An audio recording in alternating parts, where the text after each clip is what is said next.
আসসালামু আলাইকুম বন্ধুরা, তোমরা কেমন আছো? আলহামদুলিল্লাহ, তোমাদের বোন আমিও ভালো আছি।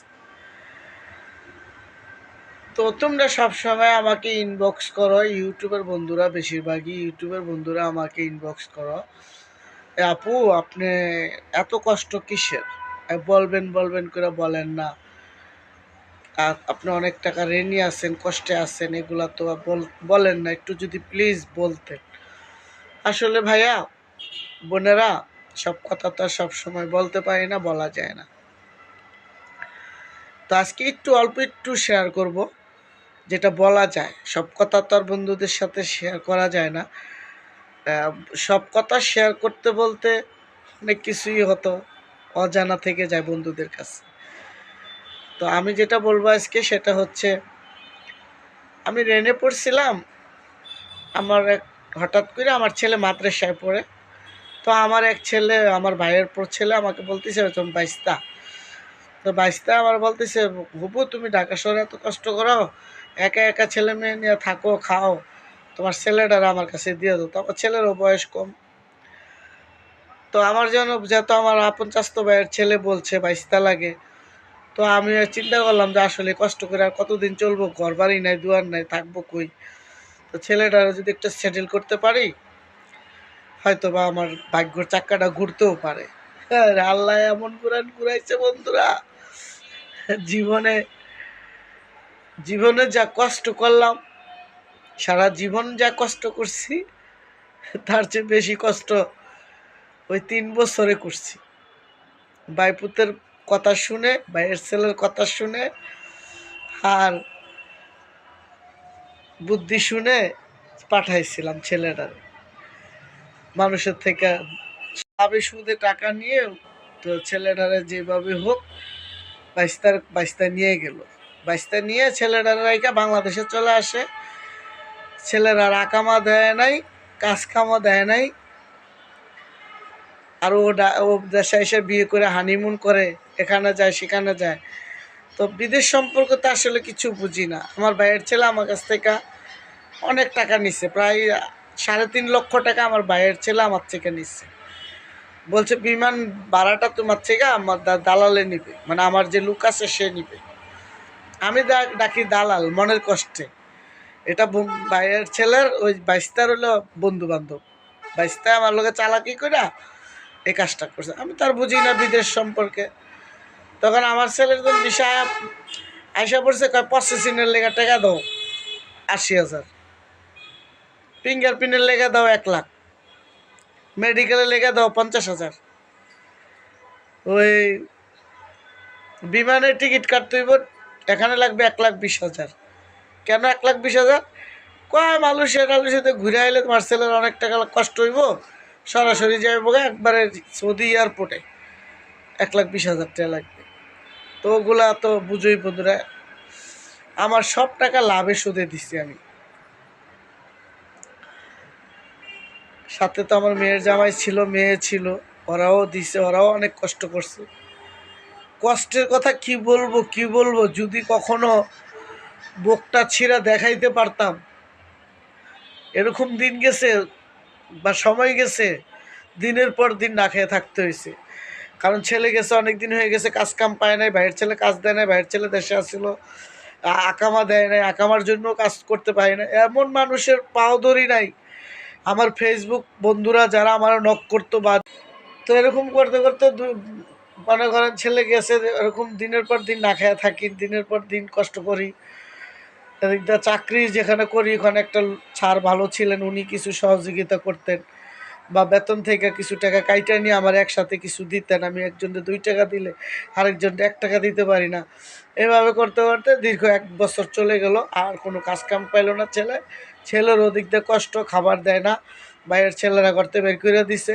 ছেলে কান্নাকাটি করে ওদিক দিয়া, আমি কান্নাকাটি করে এদিক দিয়া, কিন্তু আমার ছেলেরা আমি বুঝতে দেই না।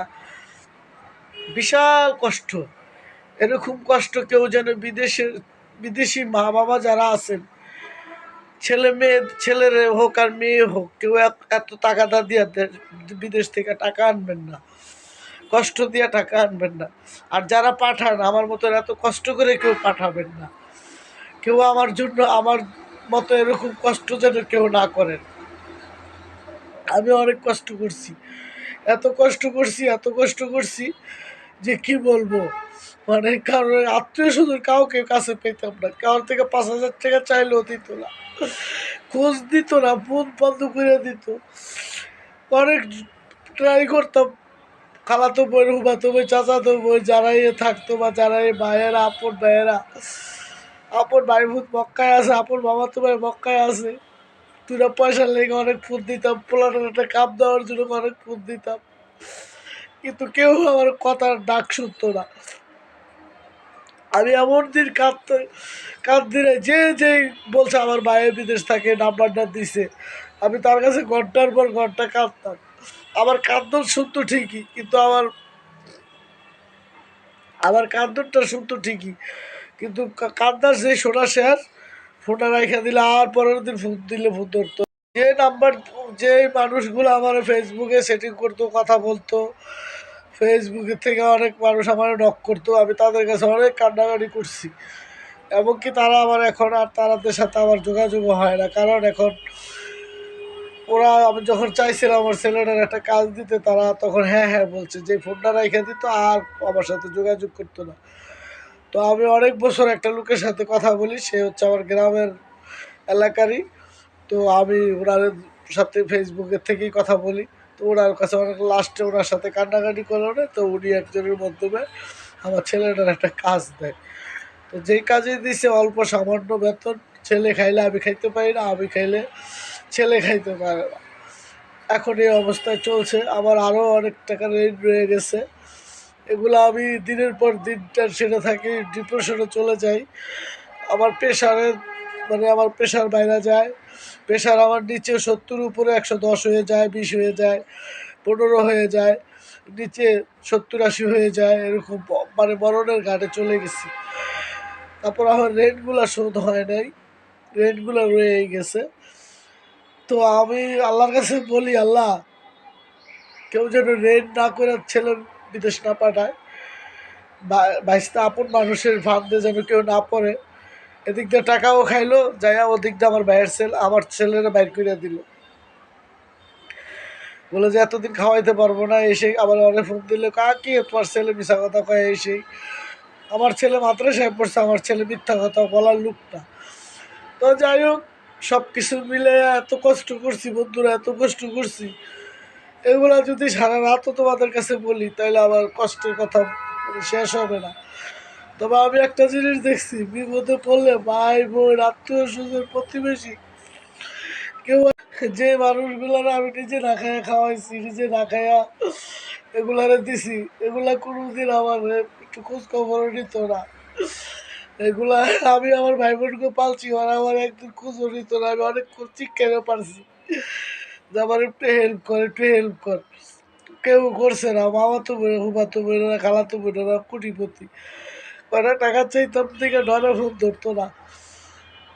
এমন কোনো লোক নাই যে 4টা ভাত খুঁজে কারোর তো খাইতে পারবো, এরকম লজ্জা শরমে কারোর কাছে চাইতে পারতাম না। অনেক কষ্ট করছি, জামাই জামাই ছাড়া হয়েছি মনে করেন 2008 সালের থেকে। আর তখন থেকে বাচ্চাটি ছোটো ছোটো ছিল, তখন থেকে আমার জীবনের যুদ্ধ এই পর্যন্ত আমি আছি। এর আগে তো যুদ্ধ করছি 5 বছর বয়স থেকে বাবা মার ঘরে, এটা আমি সবসময় বলি। 5 বছর বয়স থেকে আমি যুদ্ধ করতেছি বাবা মার ঘরে। তারপরে আমি যে এই যুদ্ধটা করলাম আমার ছেলের বিদেশ পাঠাইয়া, এই যুদ্ধ হয়তো বা আমার শেষ হয়ে যাবে, হয়তো বেশি দিন লাগবে না, বা হয়তো বা আল্লাহ কইতে পারে, কিন্তু এরকম কষ্ট জীবনে অনেক কোনো মানুষ করে নাই। সাথে আমার মেয়েরা বিয়ে দিচ্ছিলাম, ওই মেয়েটার জামাই মেয়েটায় অনেক কষ্ট করছে। সাথে আমার একটা ছোট মেয়ে আছে, আমার এই মেয়েটার আমি ঠিক মতো জামা কাপড়ও দিতে পারতাম না, দিতে পারি না। আমার মেয়েটা লেখাপড়া করে ঠিক মতো মেয়েটা 200 টাকা দিতে পারি না। এত কষ্টে দিন কাটাইছি, আজকে খাইছি আর 4 দিন পরে খাবো কিনা এটা কখনোই হিসাব কিতাব ছিল না। খুব কষ্ট করে হাইটা এটা অনেক দূরে, উত্তরা আমার অফিস, আমি উত্তরা অর্ধেক রাস্তা হাইটা গেলে আর অর্ধেক রাস্তা টাকা দিয়ে যেতাম। বেশি রাস্তা, পুরো রাস্তা গেলে আমার থেকে প্রায় 60-70 টাকা ভাড়া লাগতো। এটা আইতে যাইতে প্রায় 120-30 টাকা লাগে। আমি সেই জায়গাটি আমি অর্ধেক হাইটা যাইতাম, অর্ধেক টাকা দিয়ে যাইতাম। আসার সময় আবার অর্ধেক হাইটা আসতাম, অর্ধেক টাকা দিয়ে আসতাম। কিন্তু আমার কষ্টটুকু কেউ বুঝতো না। আমি কারোর ভোট দিতে দিলে ধরতো না, কারণ আমার টাকা দেওয়া লাগবে। আপনজন কেউ আমার ভোট দিলে ধরতো না, আমার খোঁজ খবর লইতো না। আমি সবসময় আল্লাহর কাছে ভরসা ছিলাম যে আল্লাহ এমন কিছু করো না যে আমার মেয়ের জামাই মেয়ের অপমান হয়, আমার অপমান করে। আমার স্বামী নেই, আমার কেউ ডাক দৌড়ে নাই, আমার কেউ কাছে বসায় আদর করবে এই লোকটা ছিল না। কেউ মাথা হাত বুলাই আমার একটু আদর করবো এই লোকটা ছিল না। আমার কেউ একটু সান্ত্বনা দিব এই লোক ছিল না। আমি কষ্ট কারে কয়, ভাতের কষ্ট কারে কয়, ভাতের জ্বালা কারে বলে, এটা আমি বুঝতে পারছি। আমি এই জায়গায় আসছি এমনি এমনি আসি নাই, অনেক স্ট্রাগল করে এই জায়গায় আসছি। তো আমি আল্লাহর কাছে দুটা চাওয়া আমার কাছে, এক হইলে আমাকে সুস্থ রাখবা, আর এক হইলে আমার মানুষের রেটগুলো যেন আমি দিয়ে পড়তে পারি। বন্ধুরা সবাই, ইউটিউবের বন্ধুরা, ফেসবুক পেজের বন্ধুরা সবাই আমার জন্য দোয়া করবা। আমার কষ্টের কথা আমি তোমরা বলো, খালি আমার ইনবক্স করো যে আপু আপনার গল্প, আপনি বলছিলেন আপনি কেন কষ্টে চলেন, কেন রেন্ট করেছেন, কিসের জন্য এত টাকা রেন্ট। এই জন্য আমি বলতে বাধ্য হয়েছি যে আমার বন্ধুদের কাছে কথাটা ক্লিয়ার করা, আমার বন্ধুরা বুঝতে পারবে। তবে একটা জিনিস কি বন্ধুরা, এত মানুষের কাছে কাঁদছি, আমার ছেলেটারে কেউ একটা কাজ দেয় নাই। আমি বিদেশের নাম্বার লয়ে লইয়া মনে করেন যে যেই নাম্বারটা দিছে এই নাম্বারটা লইয়া কত যে কাঁদছি। ভাইয়া বলেন, চাচা বলেন, বাবু বলেন, কয়ে কয়ে কাঁদছে, আল্লাহর আরশ কাঁপছে, গাছের পাতা ঝরছে, কিন্তু একটা মানুষ আমার পোলাটারে কাঁপ দেয় নাই। তো আমার কেউ ছেলেটা কাঁপ দেয় নাই। তো আমি অনেক বছর ধরে একটা লোকের সাথে ফেসবুকে কথা বলতাম, ওই লোকটা ছিল আমার সিনিয়র অনেক। তো আমার ভাইয়া ভাইয়া কইতাম, উনি আবার আপা কইতো। ওই লাস্টে ওই লোকটা ধরে ধরে একটা লোকের কথা বইলা তারপর আমার ছেলেটার একটা কাজের ব্যবস্থা করে দেয়। তো যেটুকু দেয় ওটুক ছেলে ভাত খাইতে পারলে আমি খাইতে পারি না, আমি খাইতে পারলে ছেলে খাইতে পারে না। তাহলে তো আমি রেটগুলো দিয়ে আগাইতে পারি না। এই জন্য আমার রেটগুলো খালি লাভ বাড়ে, সুদ বাড়ে, লাভে বাড়ে, সুদে বাড়ে। এরা কমায় না, কারণ আপনার ছেলে বিদেশ আছে, টাকাগুলো দেন। তো বলছি কোনো মা জানি কোনো বাবা জানি লাভে সুদে টাকা নেয়, টাকা না ছেলেরে বিদেশ পাঠায়, এই স্বপ্ন দেখার দরকার নেই। আমারও তো আমার আপন বাইস্তায় দেখাইছিল দেখে আমি পাঠাইছি যে যাই আমার পোলারে কাপ দিয়ে লাগবে, এত এত স্বপ্ন দেখাইছে বুঝছেন। আমি স্বপ্ন দেখে মনে করছি স্বপ্নের বাগানে মনে হয় আমি ঘুমাইতে পারবো। আমি স্বপ্নের বাগানে এমন ঘুমাইছি যে আমি চিন্তা হয়ে গেছি। মানুষ জেতা থাকতে বলে না, আমি জেতা থাকতে মরে গেছিলাম গা। আমার এমন অবস্থা হয়েছিল বন্ধুরা কি করবো, আমি না কারোর কাছে কইতে পারতাম আমি আজকে ভাত খাই নেই, না কইতে পারছি আমার বাচ্চারা আমার একটা ভাইয়া ঘরে থাকে, ভাইয়ারা ভাত খাইছি, দুটা ভাত দাও, কারণ তুই বলতে পারতাম না, কারো কাছে কইতে পারতাম না। দিনের পর দিন উপাস থাকছি, দিনের পর দিন কষ্টে চলছি। একটু আড়াইটা একটা রুটি, দুটা রুটি বানিয়ে খাইছি, এত কষ্ট করছি। এই জন্য বলছি কোনো মা যেন, কোনো বাবা যেন কোনো সন্তানকে টাকা সুদে লাভে করে বিদেশে না পাঠায়। আর এখন তো যেই টাকা দেয় এই টাকাতে রেন্ট দিতে পারি না। তারপরেও আল্লাহর কাছে দোয়া করি যে আমার ছেলেরা, আমার যারা বিদেশি ভাই বোনেরা আছে তারা সবাই যেন সুখে শান্তিতে থাকে। বিদেশি পয়সা, এত বেশি পয়সা এত সহজ না খাওয়া যায়। বিদেশি পয়সা, আমার ছেলেটা যখন বলতো মা আমি আজকে 4 দিন ধরে না খাওয়া দিচ্ছি, আমি পাগল হয়ে যেতাম, আমি পাগলের মতো হয়ে যেতাম। আমার আমি যেদিক দিয়ে না খাই আসি, কিন্তু আমার পোলাটা যখন বুদ্ধি আমার কইতো আব্বু আমার কাউন নাই, আমি কই ঘুমাবো রাত্রে, আমার জায়গা নাই, তখন আমি পাগল হয়ে যেতাম না। বাড়িতে জায়গা করলে কইতো যে না আমি বাইর করে না, তোমার ভাই মিশা কথা কয়, তুমি আমি মিথ্যা কথা কই, এই কথা করে আমাকে খারাপ সাব্যস্ত করতো। তো আমার পোলাটার ওই লোকটা কামে দিছিল, আল্লাহ তারা বাঁচায় হোক, আমার পোলা 4টা ডাইল ভাত খাইতে পারে। দোয়া করবেন আমার জন্য। তোমরা যে বন্ধুরা আমার খালি কও ইনবক্স আইসা আইসা যে আপু একটু বলেন না কেমনে রেড হয়েছে, কেমনে এত কষ্ট করেন কে রে, আপনি এত কান্নাকাটি করেন কে রে, টিকটকে আইসা, ফেসবুক আইসা, আপনি ইউটিউবে এসে তো কান্নাকাটি করেন কেন আপু? অনেক কষ্ট, পাহাড় সমান কষ্ট নিয়ে মাথায় ঘুরি, পাহাড় সমান মাথায় নিয়ে ঘুরি বন্ধুরা, এত কষ্ট নিয়ে ঘুরতে পারি না। আমার প্রেশার, এই কষ্ট আছে দেখে না বন্ধুরা, আমার 2 দিন পর পর প্রেশার আয়া পড়ে। প্রেশার আমার 170, 180, উপরে আবার 110, 15 এরকম হয়ে যায় বন্ধুরা।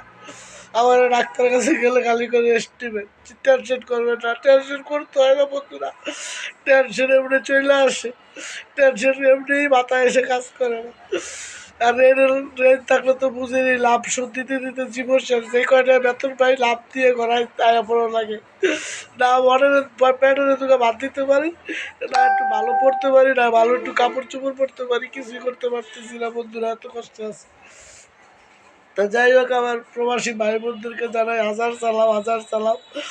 আমার জন্য দোয়া করবেন। আমি টাকা পয়সা আপনাদের কাছে কিচ্ছু চাই না, আমার চ্যানেলটা সাবস্ক্রাইব করে দিয়ে। তো এর জন্য বলি যে আমি তো বলতে চাই না বন্ধুরা, তোমরা খালি যে বলছো দেখে আমি তোমাদের সাথে শেয়ার করছি। আরও অনেক কথাই থাকে, সব কথা বলা যায় না। তো আমি যদি তোমাদের কাছে কোনো ভুল টুটি করে দেয় ক্ষমা করে দিবা আমারে। আমার ছেলের জন্য দোয়া করবা। আর তোমরা প্রবাসে যত ভাই বোন আছো সবাইকে সালাম, যারাই গেছো, যারা ওই দেশে আসো, বাবা মাকে কিছু পয়সা দিও, বাবা মার কথা শুনো, নিজের জন্য রাখো, সবজি দিয়ে দিবা তাও না। আর নিজে ভালো থাকবা, জগৎ ভালো। কেউ যদি বিপদে দেখো টাইমটা নিও, বুকে টাইমটা নিও। আমি আমার ছেলেরে বলছি, বাবা তুমি যদি কষ্ট করছো, যদি কেউ দেওয়া টাইমটা বুকে লইও, কিছু করার নাই। যাই হোক, আমার ইউটিউবের বন্ধুদেরকে জানাই অনেক অনেক ভালোবাসা। আমার এই পর্যন্ত আনার জন্য। আমি তো বেশি কান্না করলে আমি কথা বলতে পারি না, দেখো আমার দম বন্ধ হয়ে গেছে। তো আমার জন্য দোয়া করবো। আমার প্রেশার অনেক দ্রুত বাড়ে, কমে যায়, আবার বাড়ে, আবার কমে, মানে আমার এই অবস্থায় আমি এখন আছি। কদিন কিন্তু অসুস্থ ছিলাম, কথা বলতে পারি নাই। তো যাই হোক বন্ধুরা, আজকে বই থেকে শুনতে পারলাম বই কতটা সুখে আছে। আমার না বন্ধুরা ফেসবুকে অনেক বন্ধুরা ছিল, কারণ আমি যে আমার বলছি আমার ছেলেটার একটা কাজ দিবা, আমার ছেলে সৌদি আরবে আছে, আমার একটা বন্ধুরাও আমার আর ফোন দেওয়া নাই। আমি মুখটা খারাপ করতে চাই না এখন, মেয়ে মানুষ দেখছিল তো এই জন্য খালি মিষ্টি মিষ্টি কথা কইতো। যে ছেলেটার একটা কাপ চাইছি, কেউ একটা কাপ দেয় নাই বন্ধুরা, জানো। অনেক চিৎকার মারছে, আত্মীয় স্বজন প্রতিবেশী বাবা তো ভাইয়েরা চিন্তায় থাকে। ওর কাছে অনেক কাঁদছি, আমার পোলাটা 2 রাত রাখ, আমি আবার দেয়া ব্যবস্থা করে আরেক জায়গায় দেবো। আমার ছেলেরা বাইরে বাইরে ঘুরছে জানেন, থাকার জায়গা ছিল না, আপন বাতি বাইশটানা নিচে, ওই বাইশটানা আর একটা ছোটো বাইশটা আছে, এতে বাইর করে দিছে, রাঁধে না, মারে না, বাজার আনে না, কয় যে আরো হচ্ছে আরো জায়গা, আবার হেতে বাইতে কইয়া দেয় রাঁধবি না। আরে কি বলবো, আপন মানুষ, আর আপন মানুষ যারা নিছে আমরা তাদের সাথে জীবনও ঝগড়া করে পারবো না। কারণ আমার ব্যবসা ছাড়া 3 জন ছিল, এটা তো আমি আরেকবারও বলছিলাম। ওরা আমাদের ধন সম্পদ দিয়া ওরা বড় লোক। আমার বাবার নাম লিখতে পারতো না, লিখতে লিখতে সব লয়ে গেছে। আমার বাইজা চাচারে ঠগাইয়া লয়ে গেছে। এই দালালের বাচ্চা, দালাল ওরা, বুঝছেন, কিছু কইতে পারি না। তো বেশি কান্দনায় বলে বুক চাইপা আসে, কইতে পারি না। তো যাই হোক, এখন যে একেবারে ভালো আছি তাও না বন্ধুরা, কোনো রকম, মানে বুঝতেই পারছেন, ছেলে আমার টাকা দিলা ছেলে খাইতে পারে না, আর ছেলে খাইতে পারলে আমি খাইতে পারি না। তো ছেলেরা বলছি যে তুমি একটা দেখো ভালো কিছু যদি করতে পারো তো করো, বাদ দেশে কী করে খাইবা। তো এ আর কি আসি, আল্লাহ রাখছে। বোনের জন্য দোয়া করবা, আমিও তোমাদের জন্য দোয়া করি। তোমরা যে যেখান থেকে আমার ভিডিওটা দেখছো চ্যানেলটা সাবস্ক্রাইব করে দিবা, আর বোনের পর্যন্ত তো দোয়া করবাই। তো ভিডিওটা আজ এই পর্যন্তই। আসসালামু আলাইকুম। তোমরা সবাই ভালো থাকবা, নিরাপদে থাকবা। আল্লাহ হাফেজ।